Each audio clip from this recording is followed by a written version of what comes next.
الرحمن شرح سے مسلم کتاب الصلاۃ۔ آج جو باب ہے یہ آذان کے مباحث پہ مبنی ہے۔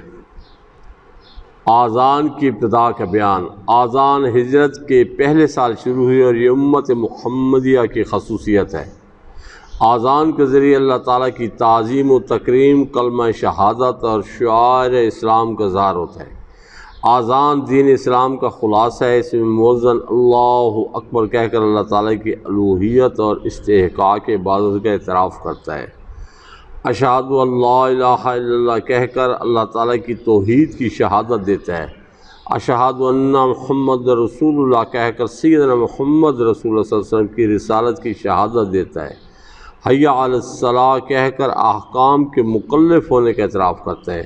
حی علی الفلاح کہہ کر آخرت پر ایمان کا اظہار کرتا ہے۔ آذان کے ذریعے مسلمانوں کو نماز پڑھنے کی دعوت دی جاتی ہے۔ پھر اس دعوت کے بعد جو مسلمان اپنے گھروں، کارخانوں اور دکان سے اٹھ کر نماز کے لیے چل دیتے ہیں، وہ اپنے اس عمل سے ظاہر کر دیتے ہیں کہ وہ واقعی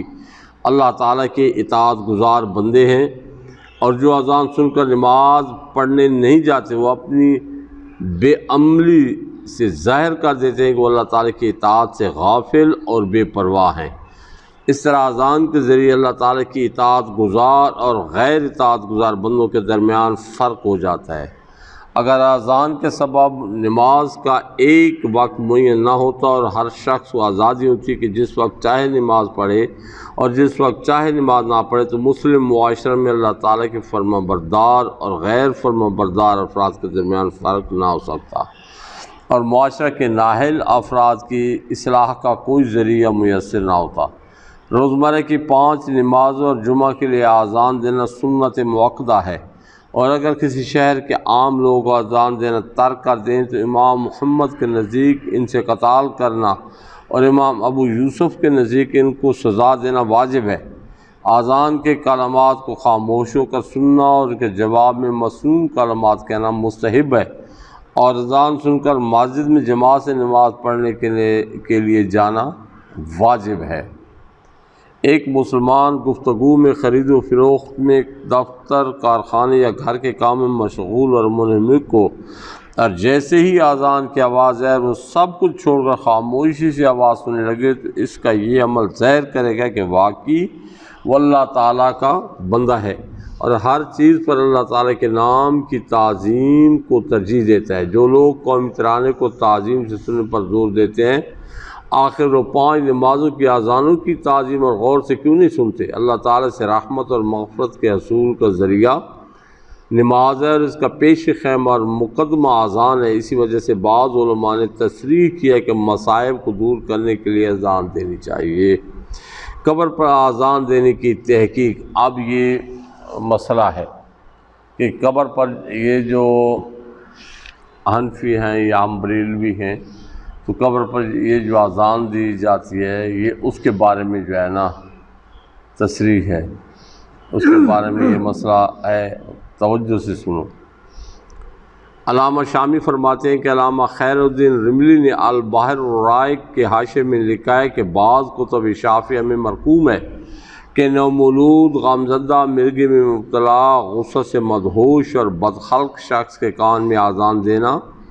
جہاد میں گھمسان کی جنگ کے وقت اور آگ لگنے کے وقت اذان دینا سنت ہے۔ اسی طرح میت کو قبر میں اتارتے وقت بھی اذان دینے کو مسنون لکھا ہے، تاکہ میت کی انتہا و ابتدا کے اور موت پیدائش کے موافق ہو جائے، یعنی جس طرح دنیا میں آتے وقت اذان سنی تھی اسی طرح دنیا سے جاتے وقت بھی اذان سن کر جائے۔ علامہ ابن حجر مکی نے میت کو قبر میں اتارنے کے وقت اذان دینے کے مسنون ہونے کو مسترد کر دیا ہے، لیکن علامہ خیر الدین رملی حنفی فرماتے ہیں کہ ہمارے نزدیک اس کے مسنون ہونے میں کوئی استحباب نہیں ہے۔ علاوہ عظیم ابن حجر کو زیادہ سے زیادہ اس موقع پر اذان دینے کے مسنون ہونے میں تردد ہے، لیکن دفن کے وقت اذان کے مستحب ہونے میں کسی شخص کو شبہ نہیں ہونا چاہیے، کیونکہ اذان اللہ تعالیٰ کی رحمت اور مغفرت کے حصول کا ذریعہ ہے، اور جب غمزدہ، بیمار، آگ میں جلنے والے یا جس شخص کو جن تانگ کر رہا ہو، ان سب کے لیے اذان دینا مستحب ہے تو جو شخص اپنے سفر کی آخری منزل میں جا رہا ہو اس کے لیے اذان دینا بطریق اولا مستحب ہوگا، کیونکہ ایک مغموم، غضبناک اور مرگی زدہ شخص کی نسبت میت کو اللہ تعالیٰ کی رحمت اور مغفرت کی زیادہ ضرورت ہے، کیونکہ یہ سفر آخرت کی پہلی منزل ہے۔ اس جگہ اگر آسانی ہو تو باقی منازل زیادہ آسان ہوتی ہیں، اور اگر اس جگہ مشکل ہو تو باقی منازل زیادہ مشکل ہوتی ہیں۔ تاہم اس عمل کے ساتھ فرض اور واجب کا سا معاملہ نہیں کرنا چاہیے۔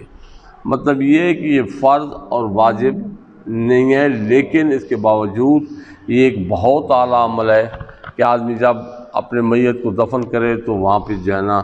یہ اذان دینی چاہیے۔ رسول اللہ صلی اللہ علیہ وسلم کے اذان دینے کی تحقیق۔ اذان کے سلسلے میں ایک بحث یہ بھی اٹھائی جاتی ہے کہ آیا رسول اللہ صلی اللہ علیہ وسلم نے اذان دی ہے یا نہیں دی۔ امام ترمذی نے جامع ترمذی نے اپنی سند کے ساتھ ایک حدیث ذکر کی ہے کہ صحابہ اکرام رضی اللہ تعالیٰ عنہ کے ساتھ ایک سفر کے موقع پر رسول اللہ صلی اللہ علیہ وسلم نے اذان دی ہے۔ رسول اللہ صلی اللہ علیہ وسلم نے سواری پر اذان دی اور اقامت کہی، لیکن ملا علی قاری رحمہ الباری نے فرمایا کہ امام ترمذی نے اس حدیث کا اختصار کیا، کیونکہ مسند امام احمد بن حنبل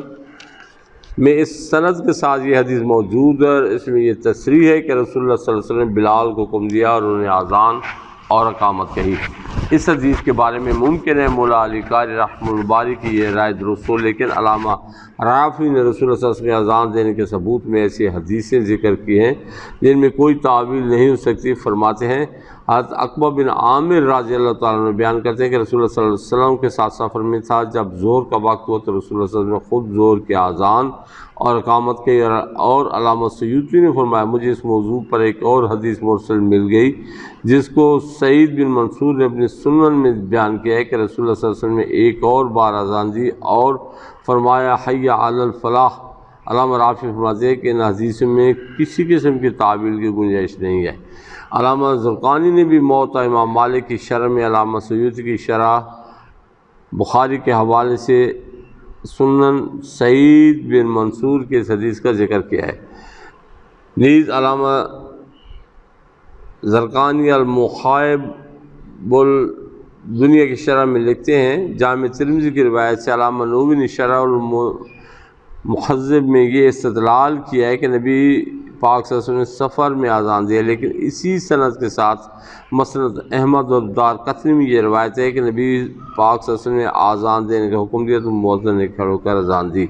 اس لیے علامہ سہیلی اور علامہ ابن حجر عسقلانی کی رائے یہ ہے کہ جامع ترمذی کی روایت میں اختصار ہے اور اس میں سبب کی طرف اسناد ہے۔ ہاں علامہ سیوطی بخاری کی شرح میں لکھتے ہیں مجھے ایک اور مرسل حدیث ملی ہے جس کو امام سعید بن منصور نے سنن میں اپنی سند کے ساتھ روایت کیا ہے کہ ابو ملائکہ بیان کرتے ہیں کہ رسول اللہ صلی اللہ علیہ وسلم نے ایک مرتبہ اذان دی اور حی علی الفلاح کہا۔ یہ روایت تعویل کو قبول نہیں کرتی۔ علامہ سیوطی کی برات ختم ہوئی۔ اس سے یہ یقین حاصل ہوتا ہے کہ یہ متعدد واقعات ہیں کیونکہ ان کی سندیں مختلف ہیں، اور جس شخص نے یہ کہا کہ نبی پاک صلی اللہ علیہ وسلم نے اس عبادت کو نہیں کیا وہ غافل ہے۔ اور تحفے میں لکھا ہے کہ نبی صلی اللہ علیہ وسلم نے ایک مرتبہ اذان دی اور کہا اشہد ان محمد رسول اللہ۔ نبی صلی اللہ علیہ وسلم نے اذان کی فضیلت کو بیان فرمایا کہ قیامت کے دن مؤذنوں کی گردنیں سب سے لمبی ہوں گی۔ اس کے باوجود آپ نے ہمیشہ اذان نہیں دی کیونکہ آپ اذان کی بنسبت زیادہ افضل کاموں میں مشغول رہتے تھے، مثلا جہاد، مقدمات کے فیصلے، احکام شرعی کی تبلیغ وغیرہ۔ شیخ ابوالحسن شاذلی اور علامہ نیشاپوری نے اس کی یہ توجیہ کی ہے کہ اگر آپ اذان دیتے تو جہاں تک آواز پہنچتی ان سب لوگوں پر مسجد میں آنا فرض ہو جاتا اور اسے لوگ مشقت میں پڑ جاتے۔ علامہ شامی نے بھی علامہ زرقانی کے حوالے سے لکھا ہے کہ رسول اللہ صلی اللہ علیہ وسلم نے ایک بار سفر میں اذان دی مگر انہیں اشہد انی رسول اللہ نقل کیا ہے۔ قرآن مجید میں ہے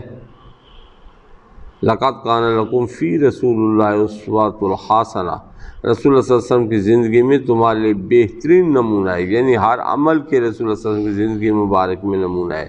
تو ضروری ہوا کہ اذان کے لیے بھی آپ صلی اللہ علیہ وسلم کی زندگی مبارک میں نمونہ ہو۔ نیز کوئی عبادت اس وقت تک مرتبہ کمال کو نہیں پا سکتی جب تک کہ اس عبادت کے عابد خود رسول اللہ صلی اللہ علیہ وسلم نہ ہو۔ اس لیے اذان کو کمال اور عروج تبھی حاصل ہوگا جب اذان اعمال رسول اللہ صلی اللہ علیہ وسلم کے دامن سے وابستہ ہو اور آپ کی سنت ہو۔ وقت سے پہلے اذان، اب یہ مؤذن حضرات سن لیں، وقت سے پہلے اذان دینے کی تحقیق امام ابو حنیفہ رحمہ اللہ کے نزدیک کسی اذان کو بھی اس کے وقت سے پہلے دینا جائز نہیں ہے، کیونکہ اذان کا مقصد مسلمانوں کو یہ بتلانا ہے کہ نماز کا وقت شروع ہو گیا ہے۔ اگر نماز کے وقت سے پہلے اذان دے دی جائے تو اول تو یہ مقصد فوت ہو جائے گا، ثانیاً ہو سکتا ہے کہ وقت سے پہلے اذان کی صورت میں کوئی شخص اذان سن کر نماز پڑھ لے اور وقت سے پہلے بالاتفاق نماز نہیں ہوتی،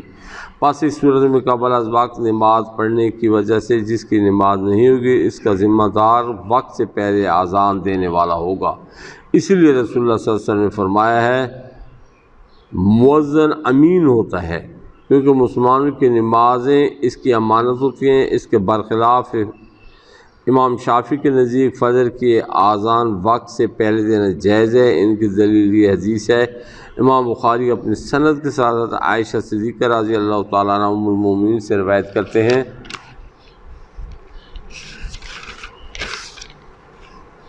نبی کریم صلی اللہ علیہ وسلم نے فرمایا کہ بلال رات کے وقت اذان دیتے ہیں، پس تم کھاتے پیتے رہو حتیٰ کہ ابن ام مکتوم اذان دے۔ اس حدیث سے یہ تو ثابت ہوتا ہے کہ فجر سے پہلے رات کو اذان دی گئی، لیکن یہ ثابت نہیں ہوتا کہ یہ اذان فجر نماز کے لیے تھی۔ اگر یہ نماز فجر کی اذان ہوتی تو دوبارہ حضرت عبداللہ بن ام مکتوم سے اذان دلوانے کی کیا ضرورت تھی؟ ثانیاً یہ کہ اس حدیث میں یہ بھی تصریح ہے کہ یہ اذان رمضان میں سحری کے لیے ہوتی تھی، اور اس پر مزید قرینہ یہ ہے کہ امام بخاری اس باب میں حضرت عبداللہ بن مسعود سے روایت کرتے ہیں کہ رسول اللہ صلی اللہ علیہ وسلم نے فرمایا بلال کی اذان سن کر کوئی شخص سحری کھانا نہ چھوڑے، کیونکہ ان کی اذان اس لیے ہوتی ہے کہ سحری کے لیے تہجد پڑھنے والا تہجد ختم کر دے یا سونے والا بیدار ہو، جیسے بخاری جلد 1 صفحہ 87۔ نیز امام ابو داؤد اپنی سند کے ساتھ حضرت عبداللہ بن عمر رضی اللہ تعالیٰ عنہ سے روایت کرتے ہیں کہ ایک مرتبہ حضرت بلال نے طلوع فجر سے پہلے اذان دے دی تو رسول اللہ صلی اللہ علیہ وسلم نے ان کو اذان دہرانے کا حکم دیا اور فرمایا کہ یہ اعلان کریں کہ انہوں نے بھولے سے اذان دے دی تھی۔ اسی باب میں امام ابو داؤد ایک اور سند کے ساتھ حضرت بلال رضی اللہ عنہ سے روایت کرتے ہیں رسول اللہ صلی اللہ علیہ وسلم فرمائے اس وقت تک اذان نہ دو جب تک کہ فجر ظاہر نہ ہو جائے۔ وما علینا الا البلاغ المبین۔ آگے انشاءاللہ آئے گا اذان کی ابتدا کب ہوئی انشاءاللہ تعالی۔